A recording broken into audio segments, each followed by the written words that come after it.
the facts are not wanting to be discussed, if we're not wanting to talk about what really happened, then what's the point? Data shows us that students who spend at least 5 years in desegregated schools had increased attendance rates, had improved academic achievement, and also had improved graduation rates. A knowledge of the past gives you a fundamental understanding and brings significance to things that have happened previously.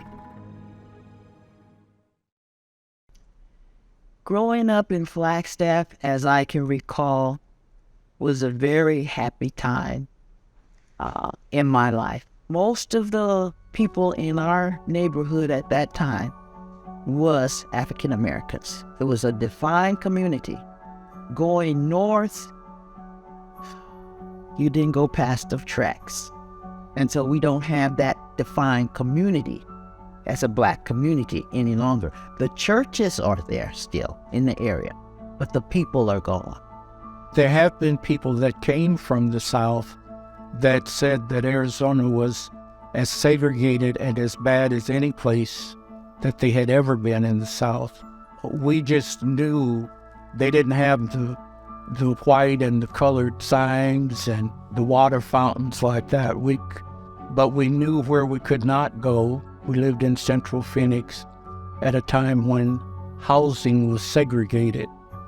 You could not live in suburbs. You could be a student at Arizona State, but you could not live in Tempe. You couldn't even rent an apartment in Tempe. You couldn't eat on the campus. You couldn't stay in the dorms at Arizona State. But that changed in the early 60s. I went to Booker T. Washington Elementary. Going to a segregated school, all the kids were black at my elementary school. So growing up here in the Valley in Arizona was quite interesting. I was a part of the black community by way of the church. So my family was very involved in the church. That was really important. So anything that had to do with black history, knowing what was going on in the area, in our city, like the Martin Luther King March or Juneteenth or Black History Month, that was really my church and my family. But growing up, going to school, I was always one of maybe 2 black students in my grade. Sometimes multiple grades.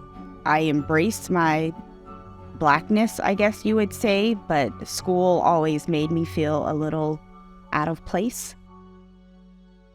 Black students in Arizona experience an education very similar to those black students in the South. They had a very separate and very unequal educational experience. Many black schools were placed in areas that could not benefit from the community wealth that other schools were placed in, which means that the school in which black students attended were not of the same caliber as some of those schools that were in high poverty areas. Black students also experienced overcrowding in a lot of their schools during the segregation period, which means that there was most likely one school that serviced black students in a variety of areas. And Booker T. Washington in Mesa is an example of that. That school serviced students in both Mesa, Chandler, and Gilbert.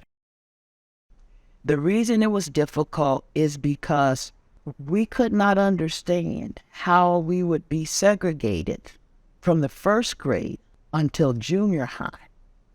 And you would go to junior high to an integrated school. The schools were segregated through the primary grades from first grade to sixth grade. And then you would go to junior high school. We loved our school. We loved our teachers. We loved everything about our school. And the question was, how do you decide to close our school? Why is Dunbar School chosen to be closed?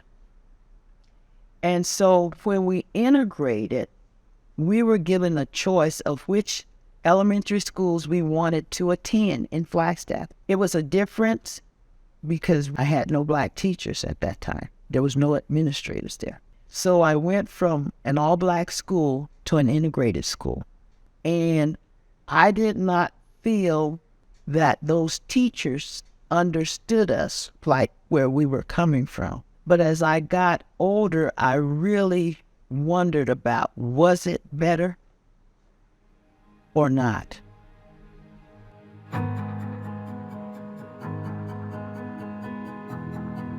Integrating schools was a profoundly good idea.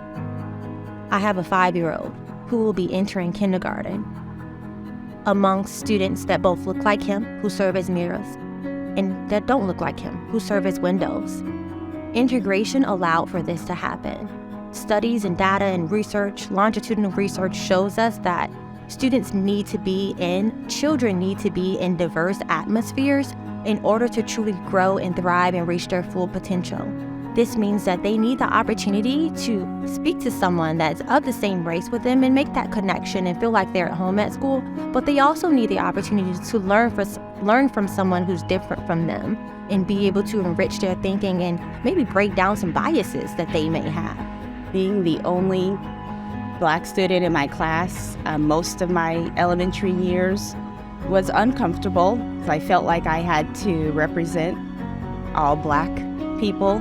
And so in the classroom, for example, if we were talking about history, in which Black history was only slavery that was taught. And so I was always asked, what I felt or what I thought, or I felt like all eyes were on me, so I would always have to defend, I think, my people. At least I felt that way as a young child. I think I probably would have seen more representation if I were at an all-Black school or a school with more Black and brown students.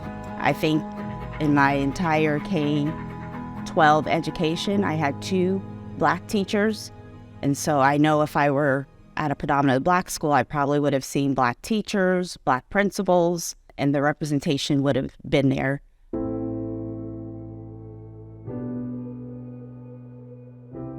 And I remember my 6th grade teacher.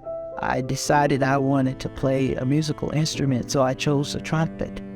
And there was musical notes and different things like that. And she said to me, I don't think your mother would appreciate you wasting money on that instrument, and you're not doing that well in math. And she said that before the whole class. And there were some other comments that she made. I did not hold that against her because she was a really good teacher. She would play softball with us. She would be the pitcher. And so she interacted with us a lot that way, although there were some certain subtle things that I could pick up that was prejudice about that.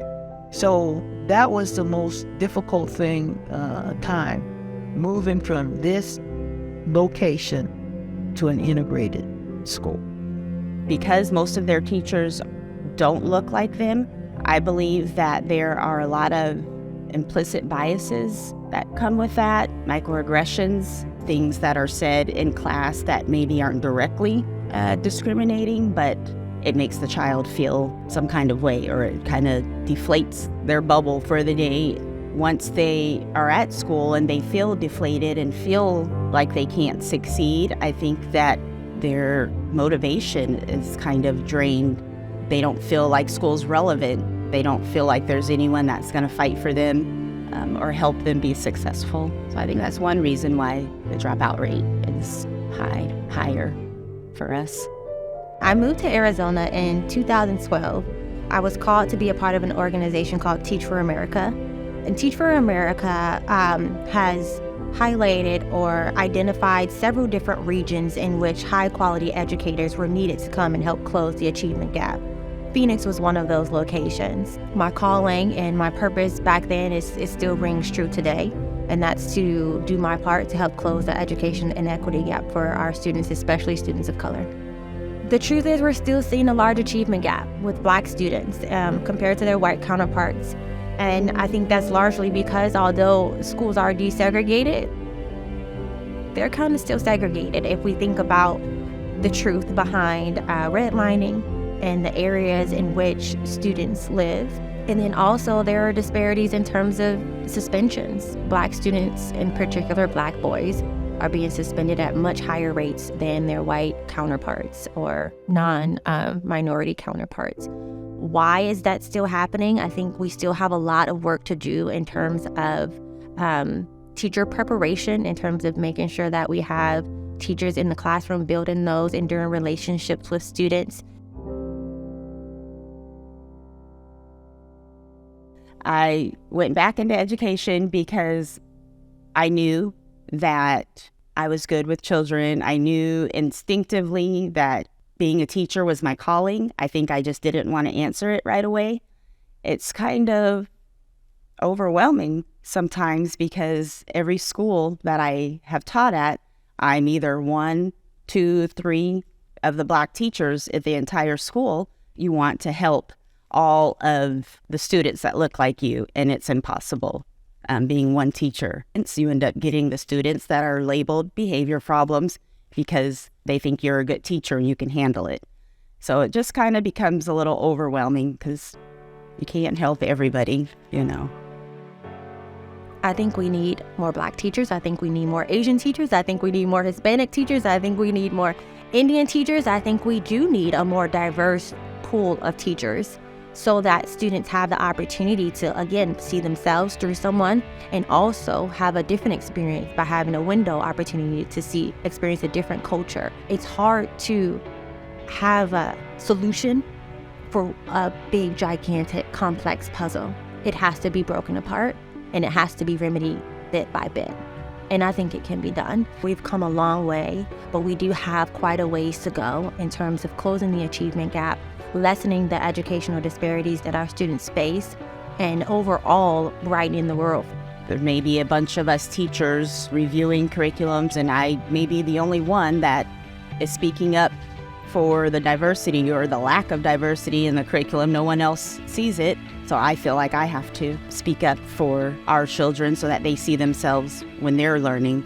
In 20 years, I'm hopeful that we'll have come to a place where we can talk about race openly, we can discuss biases, we can discuss the uncomfortable topics so that we can all learn and that we can all open up and have better understanding. It's not to make any particular group look bad, but I think if we can be more honest and open, I think our students, the young people today, will appreciate it, and it will help them to have better relationships and help them to understand one another. I'm hopeful that that is the direction we're going in, but looking at today and from 20 years ago, I don't see as much progress as I thought I would have seen. I'm hopeful that in 20 more years, we will have made a lot more progress as far as equality, I guess, in education.